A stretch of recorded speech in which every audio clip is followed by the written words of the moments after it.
सकाळचीच गोष्ट शेअर करावीशी वाटते. एक एकदम तरुण असा व्यक्ती, म्हणजे तरुण म्हणण्यापेक्षा 38-37 वय असेल त्याचं. त्याला ना थोडंसं म्हणजे बीपीचा त्रास अचानक वाढला, त्याचा चक्कर यायला लागली, त्याला कसकस व्हायला लागली, विकनेस आला. या सगळ्या गोष्टी एकदम झाल्यामुळे तो हॉस्पिटलाइज झाला. त्याला थोडंसं आयसीयूमध्ये शिफ्ट केलं. तसा स्टेबल होता तो, पण त्याला आयसीयूमध्ये शिफ्ट केलं.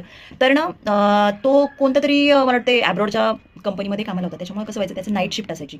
फुल म्हणजे पूर्ण रात्र तो काम करायचा. तिकडे सकाळ असेल कदाचित. तर व्हायचं काय, त्याला छोट्या छोट्या 2 मुली होत्या. त्याची वाईफ त्याला रोज डबा घेऊन यायची व्यवस्थित, म्हणजे जेवण वगैरे. आणि तो फक्त जेवणापुरताच तुम्हाला सांगतो, तो तिच्यासोबत 2-3 शब्द बोलतील असे काय असेल ते. परंतु आल्यापासून त्याच्याकडे सतत कंटिन्यू लॅपटॉप होता. लॅपटॉप तो बाजूलाच ठेवत नव्हता. कंटिन्यू काम. इकडे सलाईन आहे वरती ह्या साईडला, आणि तो लॅपटॉपवरती ते कानामध्ये ते हेडफोन घातले आणि काम चालू होतं. म्हणजे त्याला सिस्टर सांगताय, त्याला डॉक्टर सांगताय, "अरे बाबा, तू जरा थोडं रिलॅक्स हो, थोडी सुट्टी काढ." काहीच नाही. No change. कंटिन्यू काम करतोय, कंटिन्यू काम करतोय. "अरे तुला काय झालं? तुला अचानक अटॅक आला तर काय करणार आहेस?" इतकं का आहारी जातात लोकं?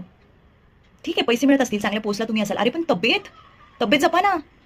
सांगायचं तात्पर्य एवढंच. हॉस्पिटलमध्ये ट्रीटमेंट घ्यायला जाताय ना, मग ट्रीटमेंट घ्या ना, आराम करा ना.